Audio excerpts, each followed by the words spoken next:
Assalamualaikum warahmatullahi wabarakatuh. Selamat pagi, salam sejahtera buat kita semua.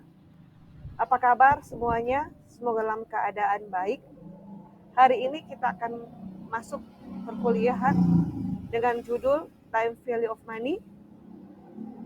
Ini adalah CPL pembelajaran dan kita akan mendapatkan dua tujuan pembelajaran, yaitu yang pertama adalah setelah mempelajari materi ini, diharapkan mahasiswa mampu untuk satu, memahami konsep nilai waktu dari uang.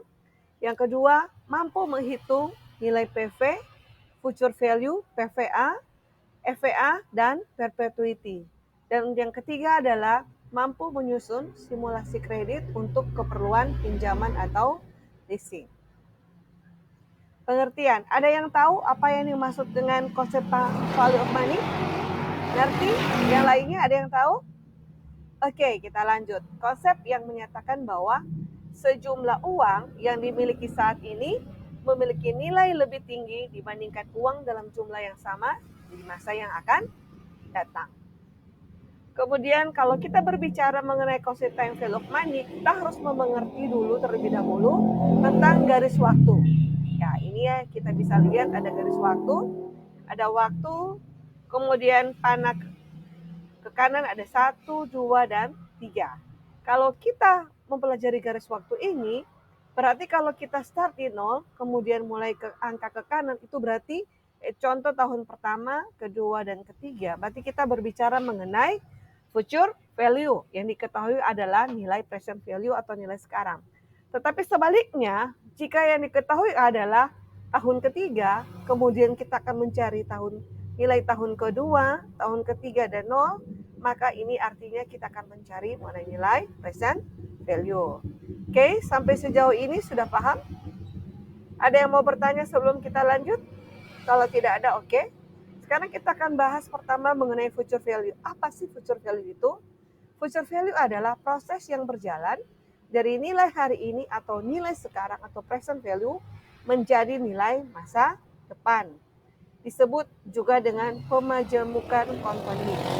Nilai masa depan atau future value merupakan jumlah di mana arus kas atau serangkaian arus kas akan berkembang selama periode waktu tertentu apabila dimajemukan pada suku bunga tertentu. Nah, untuk menghitung future value, kita dapat menggunakan dua solusi. Yang pertama adalah solusi secara matematikis, yaitu dapat dengan persamaan FVN sama dengan PV dikali 1 plus I pangkat N, di mana Fn ini adalah future value dan ini adalah N tahun keberapa.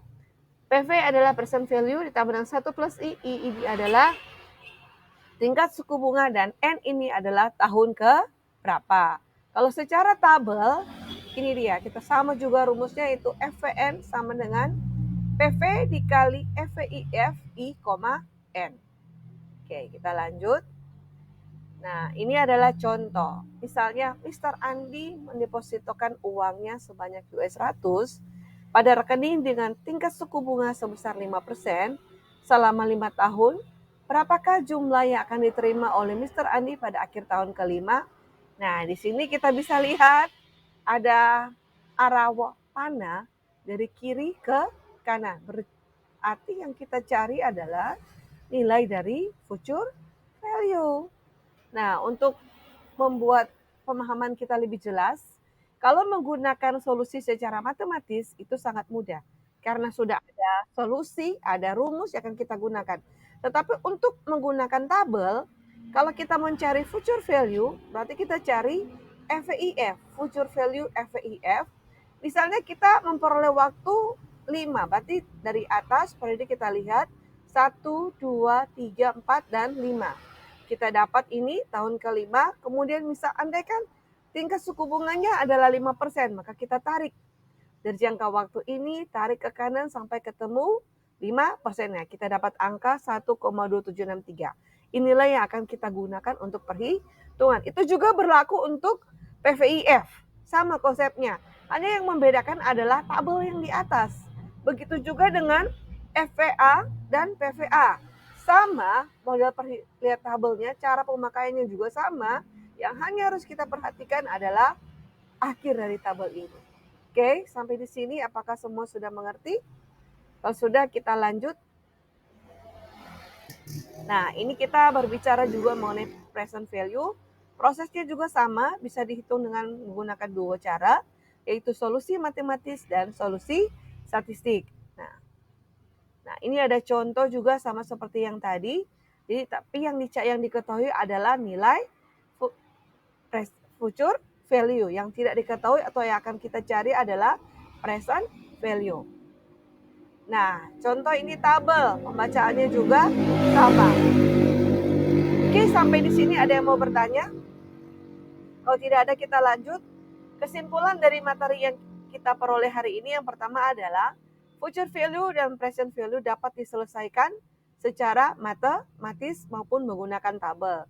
Yang kedua adalah future value dan present value dapat dibedakan dengan mengidentifikasi melalui garis waktu sebagai berikut. Yang pertama, dari sebelah kiri ke kanan menyatakan bahwa nilai yang dihitung adalah future value. Dan yang kedua adalah dari sebelah kanan ke kiri menyatakan bahwa nilai yang dihitung adalah nilai present value. Oke. Untuk cek pemahaman akan diberikan tugas yang akan dikerjakan dan kita akan bahas kembali di minggu yang akan depan. Sekian dulu pertemuan kita untuk hari ini dan materi untuk minggu depan. Yang pertama adalah kita akan membahas mengenai nilai sekarang annuitas atau future value of annuity dan nilai masa depan annuitas atau present value of annuity dan perpetuity. Oke, sampai ketemu minggu depan. Terima kasih atas partisipasinya dan salam sejahtera.